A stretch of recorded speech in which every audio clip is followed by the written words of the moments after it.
And Dudu, again, thank you always for giving of your time. And I cannot wait to hear what everyone has to say about this book. And yeah, so it's not my conversation, the conversation alone. I just wanted not to start the ball rolling because I foresee us speaking about this book for a couple more months, you know, December and above December. Hi, Dudu, welcome. If you can just greet everyone and we start the ball rolling.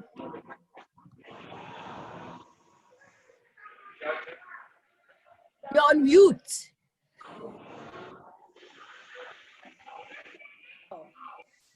Yeah. Hello, everybody. Hi. Hi. Hi. For coming. Hi, Sis Dudu. Hi. So, Lorraine did the great for hosting us today. Because, yeah, she's the girl. She's the good girl. So, yeah, I'm here again. Let's talk. I'm having breakfast and I'm ready to play. And yeah, Lorraine, you are the MC. This is your Zoom. And that's the beauty about these virtual meetings. You can come as you are. I see Tandek is still wearing a gown, which is fantastic. You know, it's Sunday. Yeah, and it is pouring. You know, it's Sunday afternoon. We need to be relaxing, and yeah. So just to kick off the conversation, how many of us have read this book? Just a show of hands, wave, you know, do something, twerk.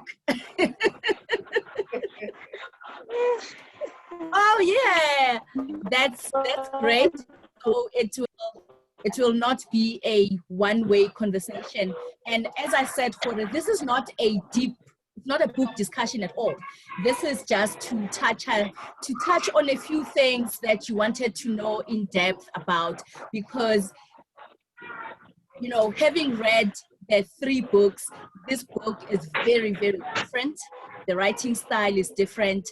There are a whole lot more people, and I had to write them in a notebook just to ensure that I stay with the story, I stay within happenings. So, Midi, I saw you with your hand up. So what was your take on this one? Obviously, you have read the 3 previous books. What did you like about it? Are you at work? Oh my God, sorry. Are you at work? Oh, okay. No, but it's great. Fantastic that you could join us. Who else had their hand up? Me. Yeah, Tendo. Yes. Yeah, thank you. Hi, everybody. Hey.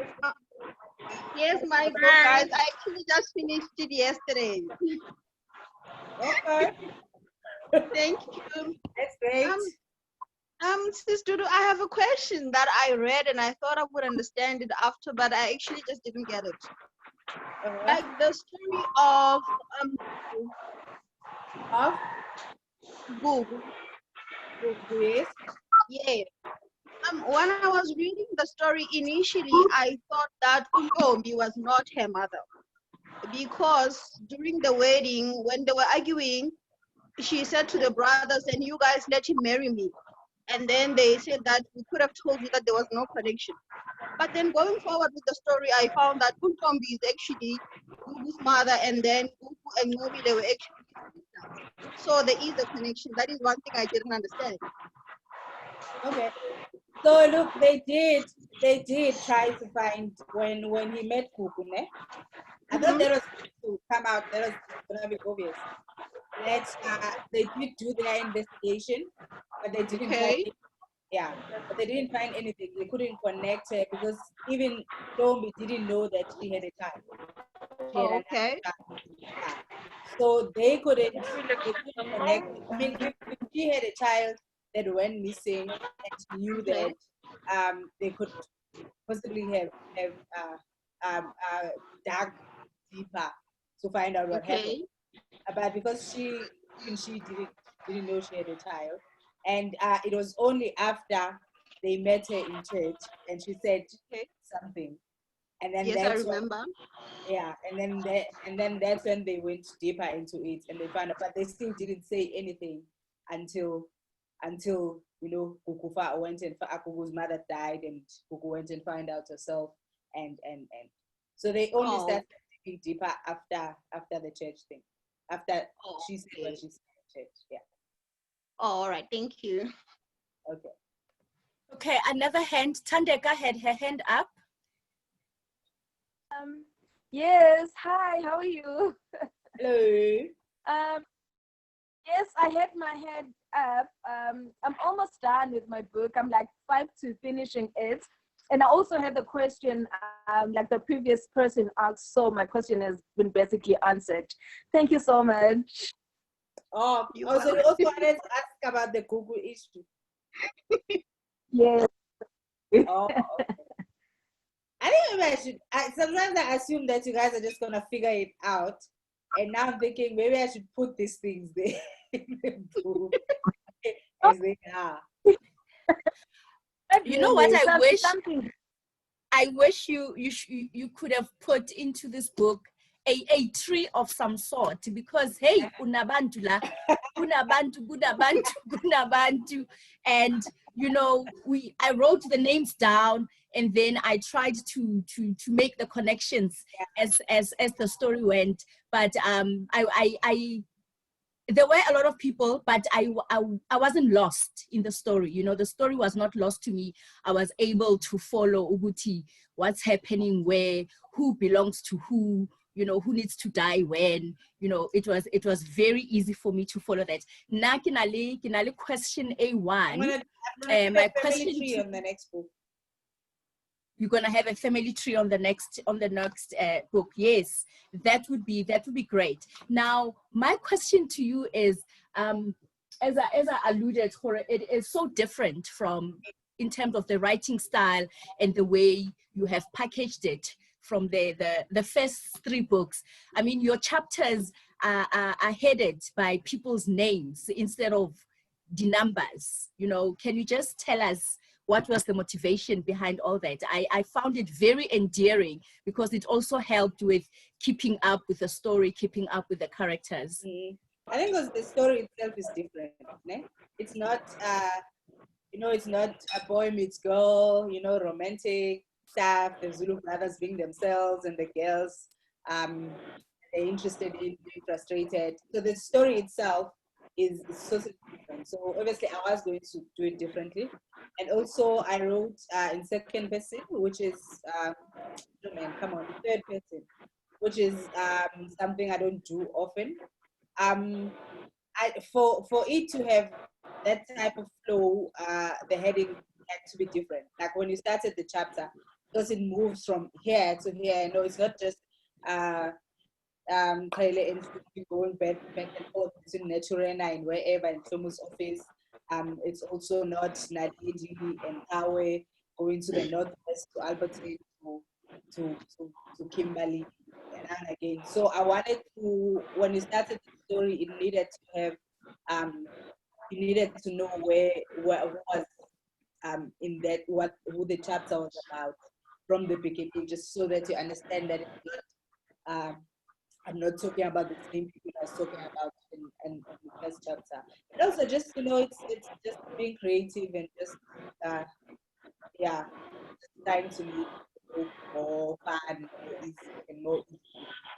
And I didn't use the except for where I had a chapter about Sobu and Oakley and didn't have a chapter about Congo. I used Nobili instead. So it's not.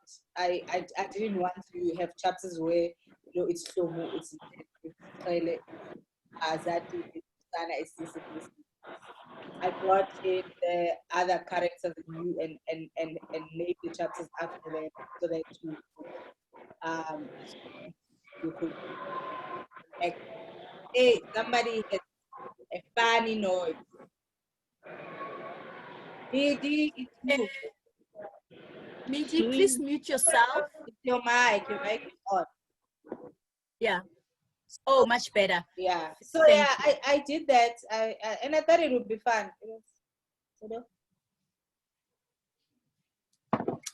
It was firstly, it was very different to read, and it was very mature. I just want to know, what is the Tumelo, please mute yourself. Thank you. I just want to know, what is the time period, because Umkhele, came across as very mature.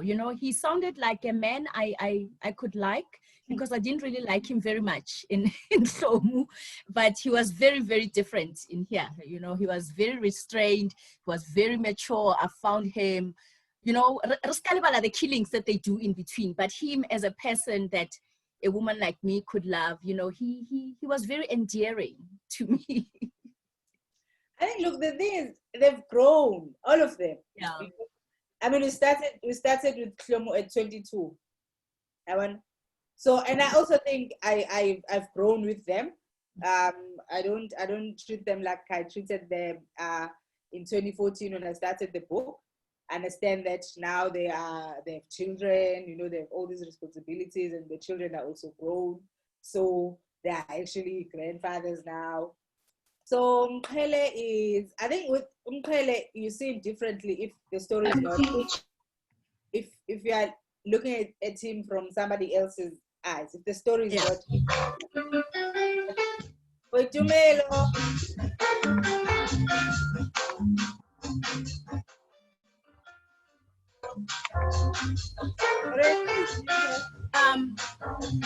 Okay, I'll mute her.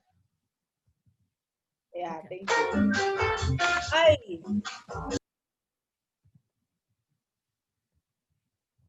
Okay. So, and now I forgot what I was saying. Okay, so I was saying that with Mkhele is that if you look at, I mean, people saw him differently when they read Zandile. People saw him differently when they read The Lady. So if he's not here, the story is not about him. You see the different side, the different sides of him, of how he is outside, maybe his bedroom with Hlomu, outside the relationship, when he's not, charming her or fighting with her or loving her. But but I mean, the fact of the matter is they've grown. He has grown as well. He's not the tracksuits wearing Brie guy that we all know. He's the corner office guy now, and his kids have grown. He's a father. He's just being a great father as well. There's a comment from Norman Zovu, or she hasn't finished the book and her nerves are at their peak. Too many secrets coming out. Yeah, look, this book is not that hectic. Yeah, it's not gonna be like, but I think it was really about giving everybody the idea of how these guys got here, who they are, and the other things that happen in other houses, like Gugu's house, how his relationship with Roba, and how Koli is, because I've only ever seen Koli thoroughly through Hlomu's eyes. Zandile didn't go that much into her, and Naledi didn't go that much into her. And now she's dealing with a lot. She has a crazy thing going on in that house of hers with that guy of hers. So it was that, and then also, well, the Gugu issue as well. It had to be resolved in this book. But it took me very long to write, and I enjoyed writing it, and I hope you all enjoyed reading it. So Norma, finish the book and wait for the next one. Utlile Norma, finish the book and wait for the next one, because even the end in J just points to there is more coming. This is not the end. And Dudu, another question for me was, in this book, you give us Hlomu is flawed, you know? She is no longer rose-tinted, you know, wife material that we have come to know and love. She comes across as a normal, flawed woman, and that is what I found very lovable throughout. Although she does not make much of an appearance, you know, it's through other people's eyes. And to me, she sounds like a mature woman who has seen the world, who has gone through things, who is now reshaping and relooking at her relationship, Limqele, and the rest of the brothers. Now, you did say, Hore, they are older, you know. Why did you give us Hlomu also? Normally, when we read about Black women, it's always, you know, we are given the perfect Black woman. I don't know how they design this perfection. Someone who is, I can't even say anti-feminism. Okare does not even subscribe to feminism. But in here, you give us Hlomu, who could have been anyone, who could have been me, who could have been my cousin, who could have been my sister. Somebody said Hlomu sounds very depressed in this book. and I didn't, well, we can't have the Hlomu series without Hlomu. But I tried as much as I could to not make the story about her, as much as everything seems to always go back to her. So I tried to make the story not really about her. I think that is why she came across as very subtle in everything that was happening. But also, like I said about the others, she's grown. You know, a lot has happened. A lot of people have come into the family, and she's because the story, except for the Mhlaba parts, the story doesn't go that much into her. So you don't really know what's currently happening between her and Umqele, where they are as a couple in their love life. I think that's why you got the idea of her being very sort of like, you know, renowned and changed. But also, Hlomu has never been she's always been flawed. She's never been how am I going to, an anti-feminist type of woman. You know, she's gonna cook, she's gonna do all this stuff, she's gonna mother the children, but then she does the small things so that she can get the big things. Like, you know, for her to get that power that she got in the Zulu family, she did all those things to them. So where they're so reliant on her, where they trust her, and when they do this and this and this, and then in the end, she was in control of everything. So she's never really been submissive per se. Maybe physically, where, you know, she cooks and does all of that, but her mind has never been the mind of a woman who is submissive and thinks a man is above her. She's never been that type. So in some of the end, I think everybody, of course, she's grown there as well, but I think everybody will read it with just very reminders of who Hlomu and Umqele were in the beginning when they were 22 and 27. Because obviously, after all these years that they have had together, married, there has been some changes, but the things that make them who they are have not gone. That's why they're still together. Can't say if this series will end with them still together or not, but right now they are. Okay, I want to come back to the point of submissiveness, but there are very important questions here because, as I said, Hore, 45 minutes speed dating. We want to know the important bits. Barry, how old is Mqele in this book? I'd have to count. How old is everyone? Sometimes I think about that. No, I can't give you. I'd have to sit down and count. But obviously, he's in his 40s. Yeah, as to 40 what, even with the Hlomu, I've never really sat down, and sometimes I use the children to try and determine their age, because I always mention the children's ages in every book, but never the parents. I think nobody knows how old Kosana is, unless you go back to Hlomu the wife and calculate every book where I mention their ages. But obviously, he's in his 40s. Yes, no, Nkosana has, you know, my man, Yeah, my age, yeah. Another question, when is Mass being published? Oh, we are excited. No, Mass is coming out on the 26th of November. That's I was supposed to make like the official announcement yesterday, and then it got late, so I thought, okay, I'll make it maybe tonight or or early tomorrow morning. But it's coming out on the 26th of November. And there's a question from Olwetu, which I think is one of the questions that I had written down. Thank you, Olwetu, for being such an observant reader. She wants to know, why does every chapter start with capital letters? The first few words of the chapter. No, that was just the typesetting. I don't know. Claire did that. She did that. It's just to make the book look pretty. You know, it's the design of the book. But it had, let me just take. It starts with capital letter. Yeah. Okay. So, but that was it's really just, it's nothing. It's the design of the book. The typesetter did that to make the book look pretty, and yeah. Tendo, I see your hand is up. Do you have another question?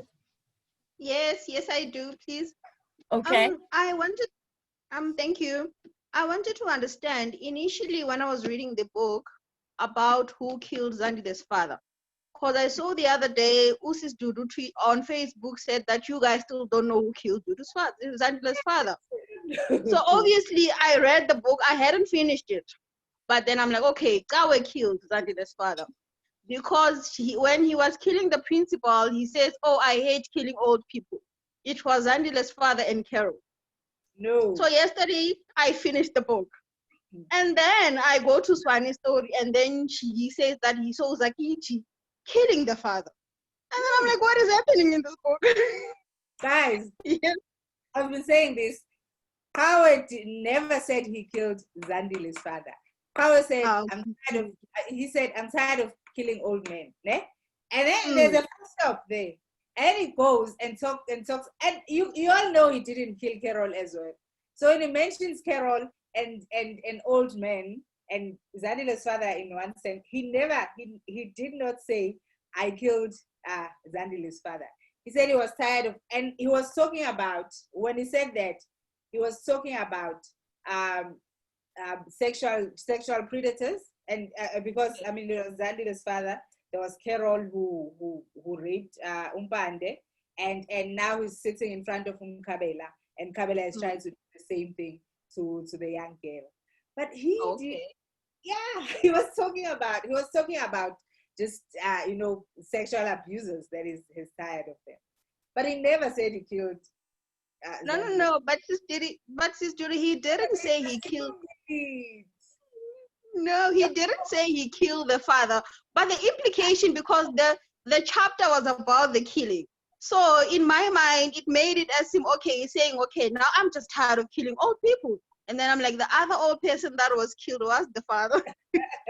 Well, obviously he has killed more old people. I mean, that you've never heard of. Okay, so thank you. Yeah, he didn't say that. Okay, thank you, Sister Dudu. Okay. Oh, sorry. a comment from Tendo, who is going to, when she leaves here, is going to read until the end. Oh, you finished. Fantastic. Yes. She says that she went back to the prelude to connect the dots. I also thought that was such an amazing way of starting and pulling the story back together. Okare, it just made a complete circle Yes. of things. And I was like, oh my God, this is the reason we read up to the end. So I just want to commend you for that, Dudu. I just thought it was such an amazing way of ending such a big story, you know. And then from Matsiriso Mofokeng, Are chapter Nkotri almost gave her a heart attack.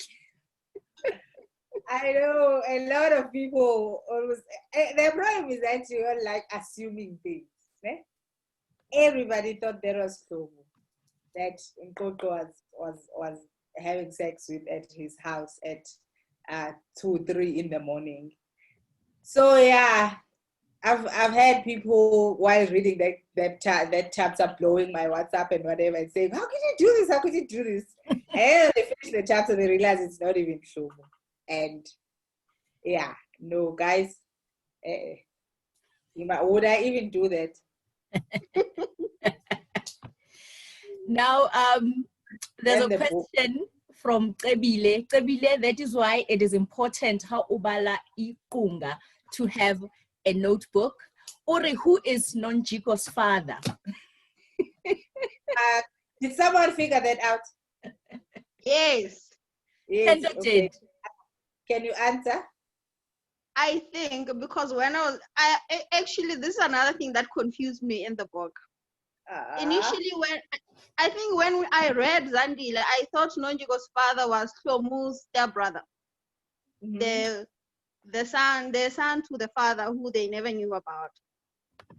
But then something Ungaba said in the book when he was discussing this issue Nomngele to say, then what are we going to do about Nonjiko? And then Ungaba says, no, Umam Tembega will not have a problem with the child. And then I'm like, how? They know about the child. So I got confused there because I was not sure. We're talking about Gaba, ne? Guys, yes. The answer is there in that chapter, Gaba. It's there. Did someone figure it out? No, I thought. Did someone figure it out? Mm-mm.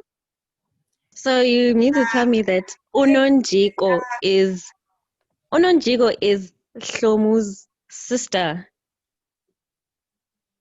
No. Oh, yeah. No. But it was there.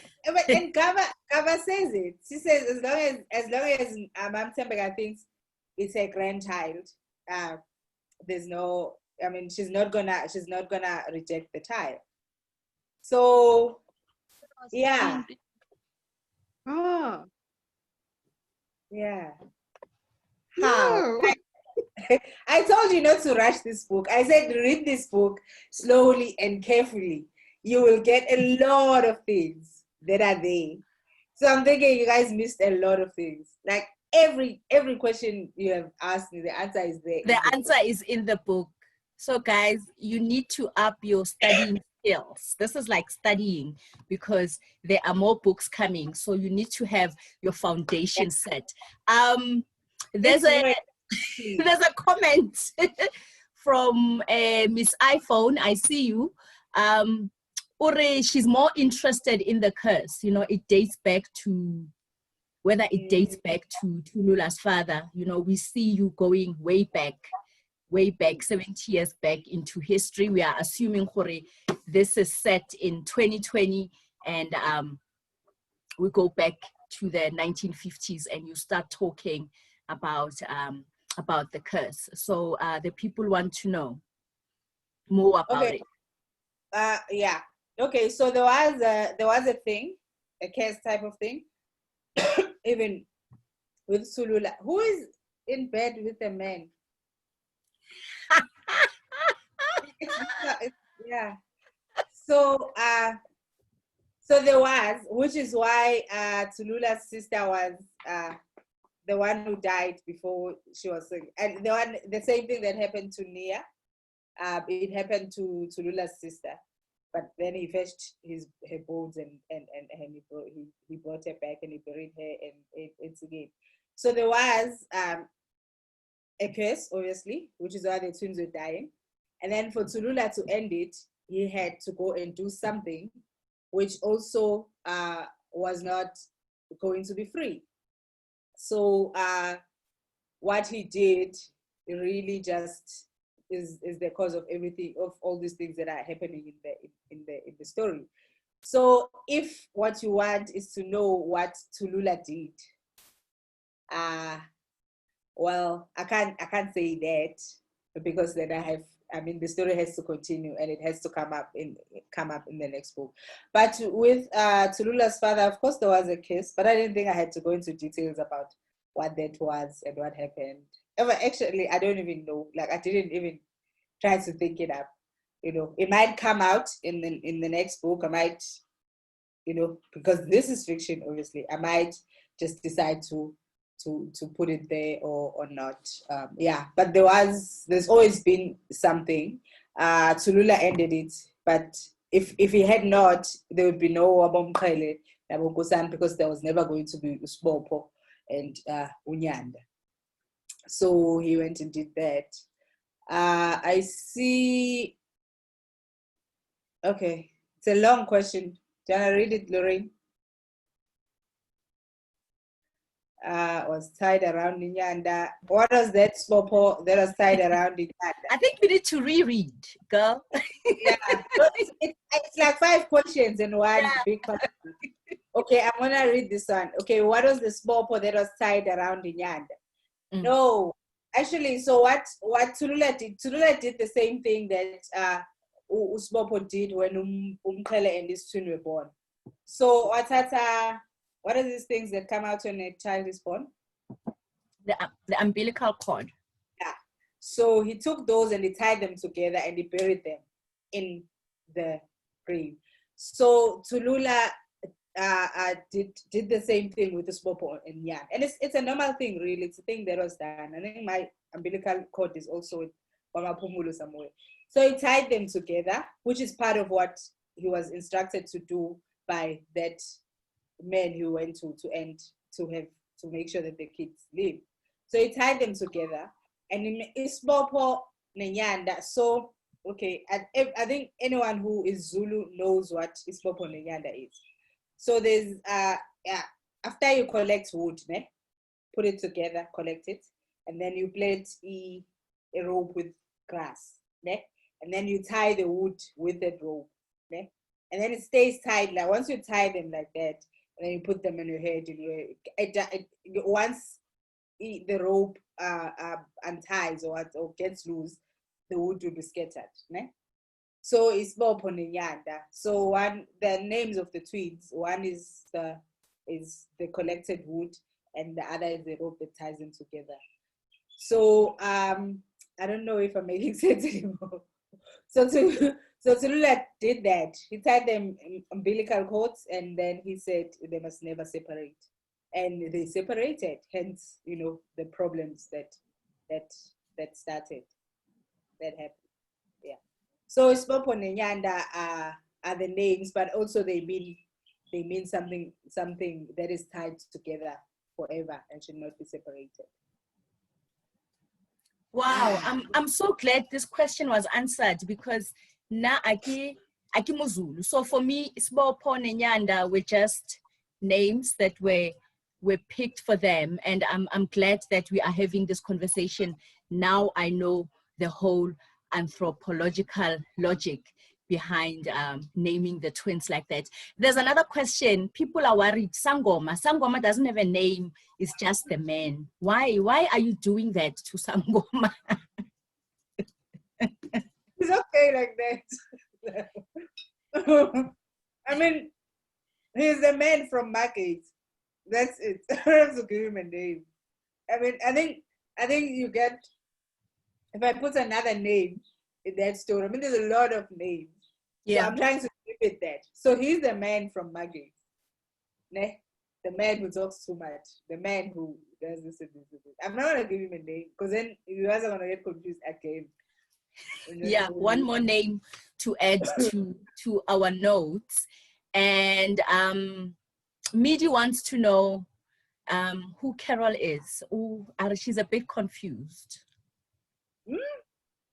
Carol. Have you read the book? Have you read the book, Midi? Okay. I think she's not here. Yeah.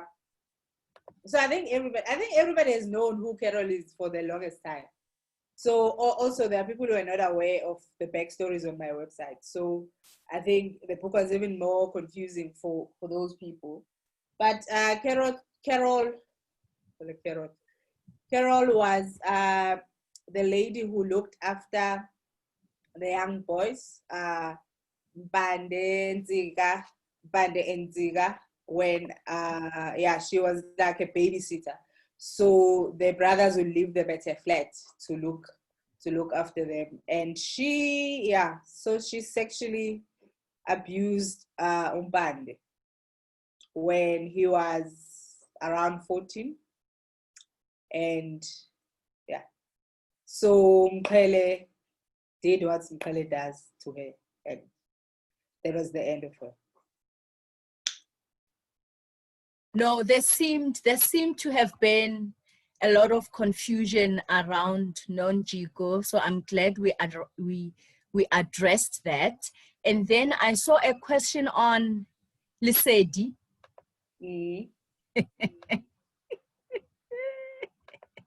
Wait. Lesedi's husband. Who killed Lesedi's husband? Someone Noma says she thinks that it's Kawe, but I saw someone saying they can't slander Kawe like that. Okay. So okay. Let me, I think how,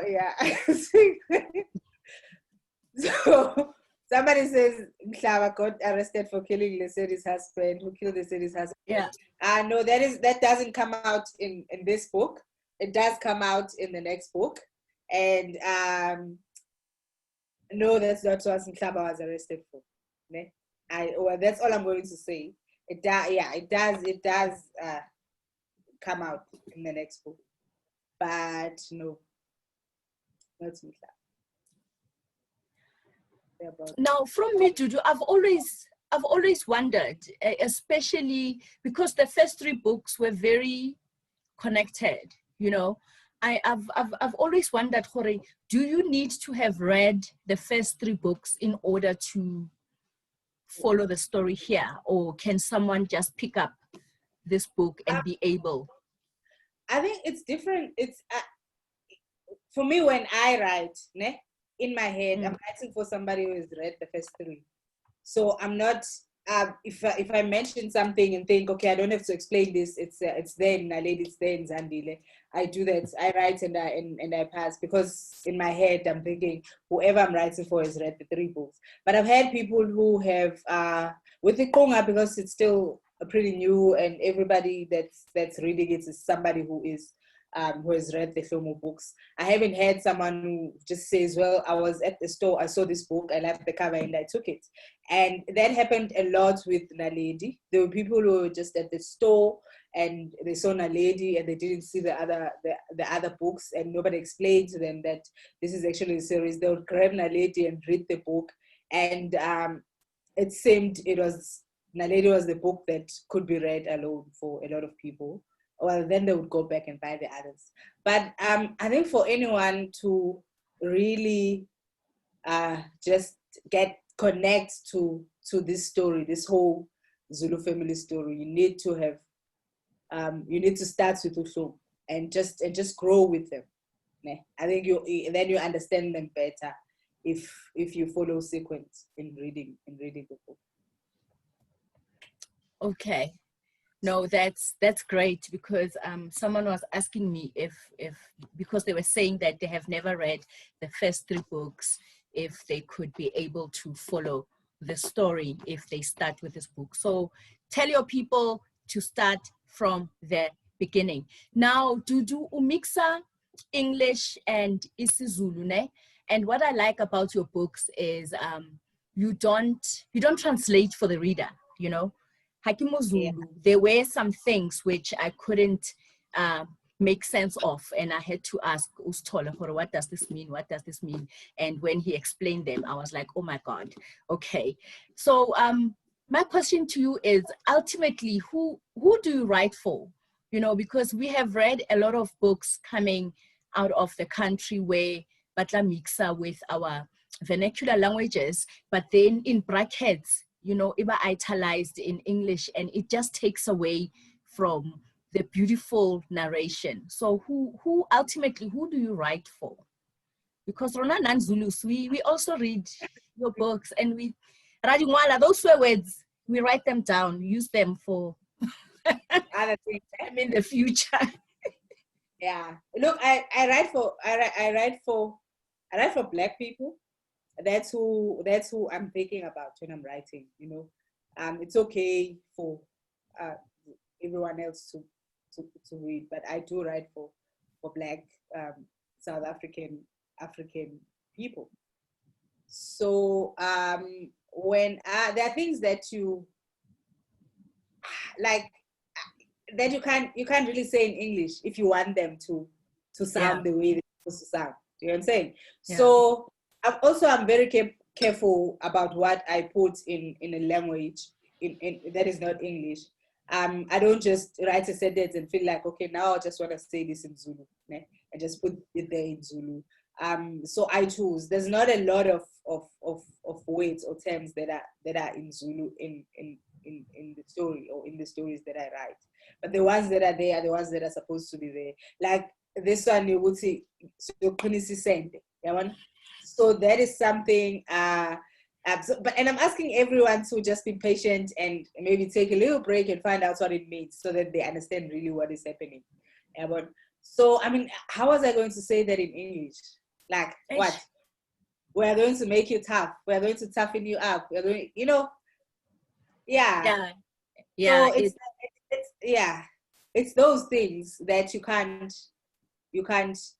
say in English. They just be flat, very, very flat. So I am writing for Black people. I think because we share languages. You know, obviously it's gonna be said in Zulu because you know the characters are Zulu. But because we share languages and we are so close to, we have access to languages that are ours, whether it's Zulu or Xhosa or Tswana, there's always somebody that you have access to who understands the other language. So you can always ask them, and you can always Google it. It's there. You can always Google it and get an idea of what it means. But the translator, I mean, this book has a Zulu title, and they were asking me, and I was like, no, I'm not gonna put brackets under my title on a cover to translate what Iqunga means. I mean, can it even be translated? So I have a book with a Zulu title that's written in English, and you know, it's okay. We need to get to a point where we can do that type of stuff. Yeah. So yeah. So I don't know how to explain it any further.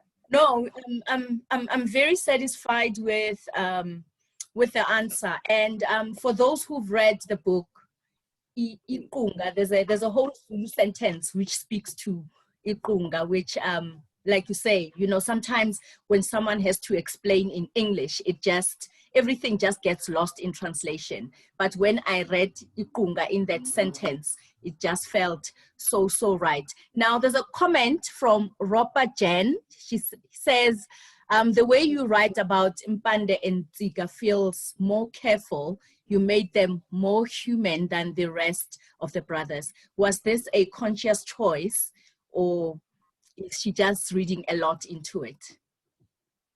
I think you are more humanizing. I'm not sure if I have been dehumanizing the others all along, but I think it comes naturally to me because I know who these people are. So obviously there are levels to the Zulu brothers in terms of how hectic and how brutal they are. You know, you're gonna have Nkosana who's going to be very, very brutal, and Ngoba and Umqhele. And then you have Kawe who is also very brutal, but I think that is just the way he is. But also he has this thing about him that is like bourgeoisie a little bit. I don't know if that's how you pronounce it. Ne? And then you have Sambulo. But then because Bande and Nziga were young, were very young. So by the time they were in their I mean when Bande was 21, the family was already had some money. So it didn't really have to be that involved in it didn't experience poverty too much, and it didn't really have to be in the crime space and the killing space for that long, you know, because for him, you know, life changed before he even reached 30. He was a millionaire, he was living well, they're not doing those heists anymore. So obviously it's gonna be different. He's not gonna be as damaged or as broken as Abo Mqhele and Abo Kosan, you know. And Nziga was Nziga is just, he didn't, I don't think he hasn't even except when he was a kid and he shot a gun and killed Ngoba's wife. He's never even killed anyone or gone into to commit crime with his brothers, because he was only 16, 17 when Hlomu came into the picture. So they're going to be different. They're going to be different. Yes. Bande is a piece of shit. Well, not. I'm saying Bande has his shit going on, and it just has to do with who he is as well, his personality. But it does have his own things and they border on just being as spoiled brats and being young and very rich, very early, and just having the power when you are still very young. So he does what he wants to do. So, but that's not in this book, so let's leave it. I see there was a huge discussion around Nia, and I'm glad that is sorted. There's a question from Matsiri. So, does the family speak English at all? I'm trying to imagine Mqhele and them speaking English. Why, Mara Matsiri? So it's about tomorrow. But guys, do you read in English? When you read the books, are you reading them in English? Like when there's a direct quote and Mqhele is talking, do you hear him in English? Yeah, no. I don't. When I write, they're not talking in English in my head. I mean, except for the younger ones. In Mkoku, because he reads a lot and he's this and this and this. Like, no, they don't. And they don't care, obviously. Yeah, no, they really do not care for Babua's core or not.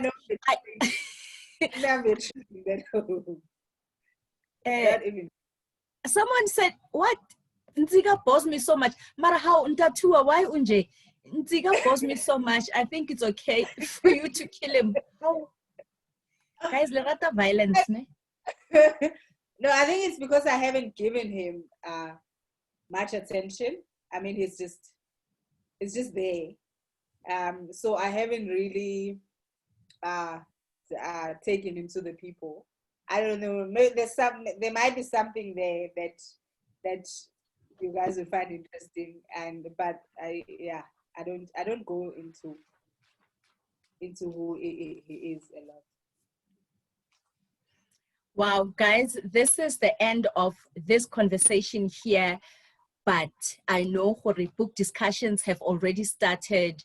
I saw 2 Sundays ago. Bye, Badile. And like Dudu say, you must take your time with this book. They read it, they got together, and obviously the questions do not end here. I would like to encourage every one of us to go out and buy this book. Tell your friends to buy this book. And as Dudu has said, Jorge, this is part of a series. You need to have read the first 3 books in order to understand the continuation of the story. So, uska feel bad. If you haven't read the first 3 books, go get them, buy them, not PDFs, ne? Buy them and then continue ka story sa Iqunga. Dudu, always a pleasure all the time. I just want to say, Jorge, the book club that I belong to will be discussing this book, and obviously we are going to take our time. I'm going to reread it because Dudu, we are with you in November. I'm looking forward to that conversation. It's happening virtually. Everyone is invited. Come as you are, in your gowns, in your bed, on your couches, from the bathrooms, discriminating, and all languages are acceptable. So join us, the book club, Bookworms Book Club, November. But I do know between today and November, there are going to be conversations continuing. And as Dudu said, Mess is coming out on the 26th of November. And I know there's a last book. I wish Hlomu didn't have to end. It's called Hlomu the End. Yeah, it will end. That book will be coming our way too. Mwanesu, thank you so much for taking time out Sunday afternoon, and the rest of you guys, thank you for joining me. Let's keep on supporting African literature. Let's keep on supporting local stories. This video is going to be posted on Facebook. If you missed anything, you can always catch it there. Malebu, thank you so much. Book club, Bookworms Book Club is on Facebook, it's on Instagram, it's everywhere. You can follow me, you can follow the book club. I'm here, I'm reading Manzu ang Excite. Yeah, Kasasutu. Manzu ang Excite. Thank you guys, thank you so much. Have a lovely week and stay safe, sanitize, and stay warm and dry. Oh. Bye. Bye.